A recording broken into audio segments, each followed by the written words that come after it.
Hi, I'm Myles Rizzo, and today I'm going to show you how to make a pretty good peanut butter and jelly sandwich.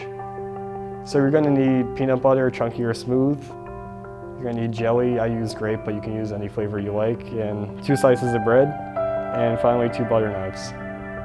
First, you have your 2 slices of bread. The first step is going to be, you're going to need to take your knife and spread some peanut butter on the first slice.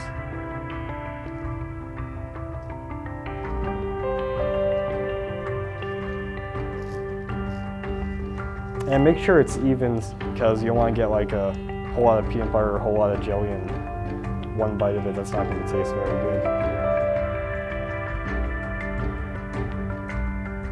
All right, next step is you're going to have to take your jelly and then just spread it onto your, spread it on there.